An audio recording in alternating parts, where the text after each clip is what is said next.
Good news, folks, on the Julian Assange front. Of course, WikiLeaks, Julian Assange wins right to appeal U.S. extradition. NBC News reports British court gave WikiLeaks founder Julian Assange permission to launch a full appeal against his extradition to the U.S. on espionage charges Monday after more than a decade of legal battles. Two judges at the High Court in London said Assange, who was born in Australia, could have a full appeal to hear his argument that he might be discriminated against because he is a foreign national. See, I didn't think of that. I always thought the discrimination assurance was kind of a strange one, but I guess they're concerned that maybe because he's a foreign national, they won't take his First Amendment rights as seriously because they're not his rights because he's not a citizen. But there was a separate assurance there that said, yeah, he'll be protected by the First Amendment, which is a garbage guarantee because if they were guaranteeing that, they'd drop the charges. So anyway, I suspected, we'll get into this in a few minutes, I suspected this could go this way because I didn't think that the UK court would ask for assurances from the US unless they were skeptical of the US case. And as Russell, I mean, you've said this, well, I'll toss to you in a minute, but you said you could sense a sort of shift in momentum when you were there on the ground because Russell covered the Day X hearing. So this ruling is an extension of the Day X hearings and a victory not only for Julian and his family and his team, but for everybody who showed up on those 2 days. So this is a great story. Assange's legal avenues in the UK would have been exhausted had the High Court ruled the extradition could go ahead. His legal team said last week that he could have been put on a plane to the U.S. within 24 hours if it ruled against him. Assange lawyer Edward Fitzgerald had told the judges they should not accept American prosecutors' assurance that Assange could seek the protections given under the First Amendment, as a U.S. court would not be bound by that. We say this is a blatantly inadequate assurance, he told the court, Reuters reported. However, Reuters said he had accepted a separate assurance that Assange would not face the death penalty, saying the U.S. had provided an unambiguous promise not to charge any capital offense. I don't think that was ever really in question. No. It could be months before the appeal is heard. Assange, 52, was not in court to hear his fate being debated for health reasons. Fitzgerald said he did not attend for health reasons. Hundreds of protesters cheered outside the court as news of the verdict came through. At the hearing, Assange's wife, Stella, whom he married behind bars in 2022, said at a news conference that her husband was obviously relieved by the judgment. She spoke in front of quite a few microphones yesterday, so here's one of her speeches to the crowd. I want to be very clear. Today marks a turning point. We went into court and we sat and heard the United States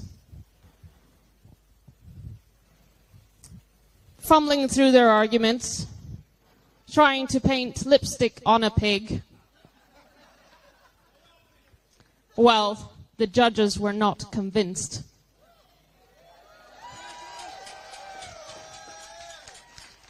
Everyone can see what's going on here. The United States case is offensive.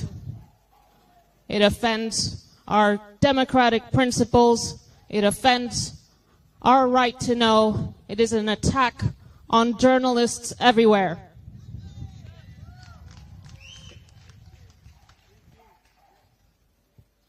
We are relieved as a family that the courts took the right decision today.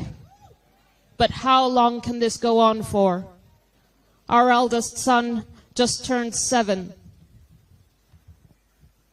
All their memories of their father are in the visiting hall of Belmarsh Prison.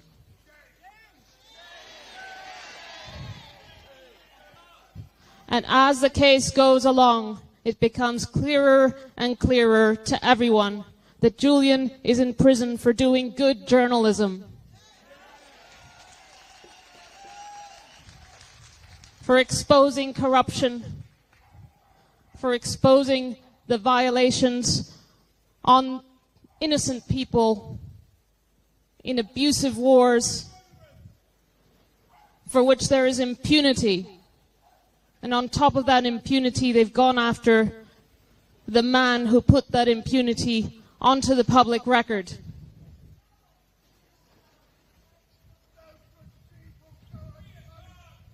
The Biden administration should distance itself from this shameful prosecution. It should have done so from day one. But it may be running out of time to do the right thing. Everyone can see what should be done here. Julian must be freed.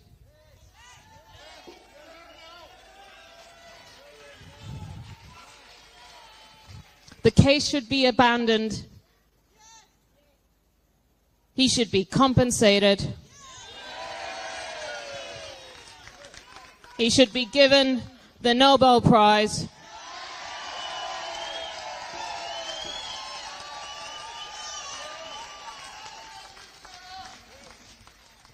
And he should walk freely with the sand beneath his feet. He should be able to swim in the sea again. Free Assange. Free us all. The poetic quality of a rare sunny day in London. Much better weather than when you were there, and probably a more jubilant mood in the air. Although, I remember you saying when you covered this at the time, for those who are new to the channel, Russell was in London for the Day X hearings, thanks to all of our wonderful audience members who helped fund that project. And you mentioned that after day one of the hearings, the mood was pretty somber. Lunchtime, day two, the mood was still pretty somber. But then in the second half of the day two hearing, you noticed they came out more optimistic, noticeably more than when they came in, correct? Yeah, well, I actually got to speak to Stella when she came out. And yeah, her attitude was very different. The first day, they were very demoralized. There was something wrong with the sound system. So the journalists were in a separate room watching it on a TV, and the sound was out. And of course, everyone suspected foul play. Everyone suspected that the journalists were being intentionally kept from hearing the proceedings. So that combined with, I gather, it was the prosecutor's case that day, or the U.S. was making their case. But the combination of all that, yeah, they were very demoralized the first day. But the second day in the courtroom, something shifted. And Stella said the kinds of questions they were asking, that the judges were asking, were very encouraging. And that the U.S. was really fumbling their case in the face of those questions. You know, it was very... Day two was when the U.S. made their case, right? Assange's team made their case day one, and then the United States got to make their case on day two. Right. So day two, yeah, they were much more optimistic than they had been. And now we can see there was reason for that. So what you're seeing when you saw that crowd, that's the court. That's the court. The crowd is standing outside that court. And this is the same viewing stand area that they had set up for that. But that's great that hundreds of people came out also for the decision again. That looked like a pretty good crowd there. You know, I feel bad that all of these people have to eat the food in that country. Right. But these are the sacrifices you make for freedom and for journalistic integrity. I mean, Stella, I don't know how she does it. Exactly. I don't know how she does it. I mean, I guess she just goes to Chinatown. You know, gets kebabs. Indian food's good there. Indian food's good. Yeah. But yeah, I mean, this is the best we could have hoped for. And as you pointed out on Joy's show, yeah, I mean, you can't be sure that the activism swayed the judges, but it seems like it might have had an influence. Absolutely, absolutely, and I think it certainly did. So here is a tweet that Stella put out. Thank you, everyone, for your support today. Today was a major victory, and the U.S. is on the back foot. Keep fighting and fighting until Julian walks alongside us. And on the activism front, here's Matt Kennard. I was in court today. Be in no doubt it was a huge victory for Julian Assange. In just over an hour, the U.S. was completely shredded. The CIA's lawyers were all over the place. What's that? U.S. case was completely shredded. Yeah, that's what I said, right? Did I say something different? Said the U.S. was completely shredded. Oh, the U.S. case was... All right, sorry, I skipped a word. It's a testament to Assange's activists around the world. You are amazing. So here he is making this point. I'm more hopeful today than I've been in the whole case. And I also think I think it's a testament to the activists who have been on this case for years and years. And they're often people that get no recognition and no one knows their names, but they're out, especially this case particularly, there's Assange activists that are super dedicated, out in the rain, shine, outside Belmarsh, outside the courtroom, and I think they've had an impact. Activism has had an impact. So testament to them, and we've got to keep going, and we've got to keep raising the issue and get it as mainstream as possible, and we can win. Absolutely. Matt Kennard, Declassified UK, your work is fantastic. Thank you. I utilize it. I encourage people to, if folks here are not following Declassified UK, please do it. But Matt, thanks so much for your work. So that's Declassified UK if you want to follow Matt. And then we're also going to hear from Chloe Schlossberg, who is the Free Assange campaign director. She was interviewed in the street by a friend of the show, Matthew Ho, who was in London for this. So here's him interviewing he was there for this. Chloe Schlossberg. For the decision? Yep. Oh. So here she is echoing these same sentiments. What a relief it is for these activists. Now, huge asterisk here is that Julian Assange is still in jail, and yes, we need the case dropped. He likely has a few months to maybe even a year, because between the first and second hearing was about a year. So assuming he has another year in the courts, that's the good news. The bad news is he might not, unfortunately, have another year left. He is in deteriorating health, and so there's still a lot of urgency here. But in terms of this timeline from day X through now, this was an absolute victory that is a credit to Julian, his family, his team, and yes, the people in the streets that day and every day as this case goes on. So here is the Free Assange campaign director interviewed by our pal, Matt Ho. How are you feeling? I'm emotional. Yes, yeah. It's okay. I mean, same thing too. When it first got announced, it was, for me, don't start crying. Yeah. And then when Stella started, now I'm bringing it up, making you like this, but it's okay because I think a lot of us feel this way. Yeah. Right? I want to take the win. When we get it, I want to take it, and I'm trying to. Julian still sat in Belmarsh prison. Julian was too sick to attend today. I have to keep that at the forefront of my mind. This fight is not over. Right. But this was a win, and we needed it, and something is changing. Right. And I can see it. He's going to be home with his wife and his kids. He's going to be swimming in that sea, avoiding all sorts of dangerous creatures that exist in the Australian oceans. I wouldn't go in it, but that guy's been swimming with the sharks for a long time. Exactly. He can handle the Australian Ocean, but I think it's coming. To be fair, the land is plenty dangerous in Australia as well. You got giant spiders and bugs and lizards and... Yeah, there is no refuge for the faint-hearted on that continent. Yeah, right. So the sea is really not that much more treacherous than the land. Change is coming. I think justice is coming. I think the guy should get the Nobel Prize. I think it's happening, and I just feel I'm trying to hold it together, but I couldn't let myself think anything potentially positive might happen. We've been let down so many times at every stage. And this was not that. This was not that. Something shifted, and it's going to keep shifting until we bring Julian Assange home. Right? I mean, hey, we're up against the empire here. Yeah. Right? So why should we have hope? But we do. And we have hope because of this. Pressure. Right, pressure. And we have hope because of the solidarity. Yeah. Yeah, absolutely. I mean, it is important to claim these victories when we win them, because movements run on victories. They die on losses. Yep.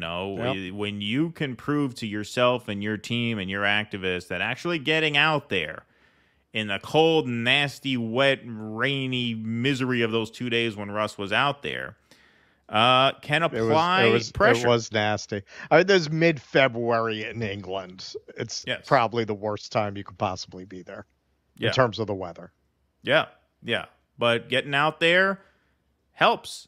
It helps. The momentum is certainly it. with him. The wind is at his back now. The question is, does Biden just drop the case? If you really want to differentiate yourself from Donald Trump, if you're worried about your base abandoning you, the question should be asked to Joe Biden, why is it that your old boss, Barack Obama, whose name you drop at every chance, why is it that he decided not to pursue these charges? Donald Trump did. And why are you siding with Donald Trump over Barack Obama? You really want to make it simple for him, right? Really want to put the kind of pressure on Joe Biden that he understands, which is, this is Trumpy. Do whatever you have to do. That's how you have to frame the argument. If that's how you have to build momentum, that's how you build momentum, because that is the truth of what's happening. He's siding with Mike Pence. Every day that this case is not dropped, Joe Biden is siding with Donald Trump over Barack Obama. So any messaging campaign should center on that if you're directing it at Joe Biden, because that is something that his base is not going to be happy with. Yeah, well, and that's the thing that's kind of ridiculous about Donald Trump being cast as this warrior against the deep state. You know, reading Anya's book right now, it brought back to me, it reminded me of how it was actually the Trump administration that tried to install Guaido as the leader of Venezuela with no election. They did polling in the country. 81% of people didn't know who Guaido was. Right. That was the Trump administration. You cannot get more classic deep state than to try to install a U.S.-friendly government against the will of the people in South America. I mean, now you're playing the classics to do something like that. So the idea that Donald Trump, who prosecuted Julian Assange, who tried to install a puppet government in Venezuela, is this warrior against the deep state, it's a joke. I mean, once in a while he says some shit on TV they don't like. But in the end, I have said if Donald Trump is allowed to assume the presidency, I have to rethink what I believe about the deep state. And some people have come back with perhaps wisely, perhaps more wisely than I've admitted, he's no threat to them. Right. Maybe you have to rethink Donald Trump. Maybe I have to rethink Donald Trump. Exactly. Yeah. Exactly. Yeah. Maybe he just doesn't make him as nervous as we think he does. Exactly. And so last video I want to play in this segment is from WikiLeaks editor-in-chief Christian Harvinson. He talked to Consortium News about the very thing we're talking about here, about now the pressure has to shift to drop this case. This was a major hurdle that bought Julian Assange a lot of time that he needs, because when you're in the shape he's in, when you're being treated as he's in, in that way, time is precious. But here is the WikiLeaks editor-in-chief. Bogan for Consortium News, and I'm here with a victorious-looking Christian Harvinson. Tell us about what went on there in the courtroom. Well, it was such a victorious moment to finally get a glimpse of hope into this case and a glimpse of victory. And I think it is a turning point in the entire fight for the courts here in London to acknowledge how serious this case is. And the signaling to the United States government is so clear. You know, if we scrape away the fancy word and the horsehair wigs and the niceties in the text, the signaling is clear to the United States government. We don't believe your assurances. We don't believe your documents and promises. You are about to discriminate against an individual, and we are not going along with it. So that should be enough for the Biden administration to consider. You're on a losing path. This is now on our side, and the clock is ticking on the chessboard for the Biden administration. Every day that goes on without this case being dropped is a risk of further humiliation for the Biden administration, because it's now become a humiliation on a grand scale and will just become bigger. And he needs to say enough is enough, drop the case. No lies detected. No lies detected. Yep. I mean, That's well, and the way that's you a gotta smart talk. tack to take. Now it's really you got to pressure the Biden administration before, God forbid, this poor man dies in prison. Exactly. He did not attend the Day X hearings, and he did not attend this hearing. Given what's at stake, he must be very, very ill to have missed all of these court appearances. Yes.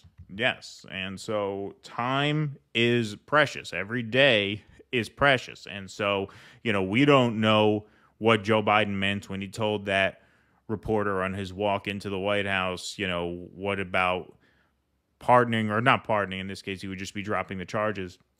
He says, I'm considering it. We don't know if he was just blowing the guy off to get rid of him or not. That's what it sounded like to me, honestly. But, yeah, I mean, now you have time on the legal calendar, but there's the biological calendar.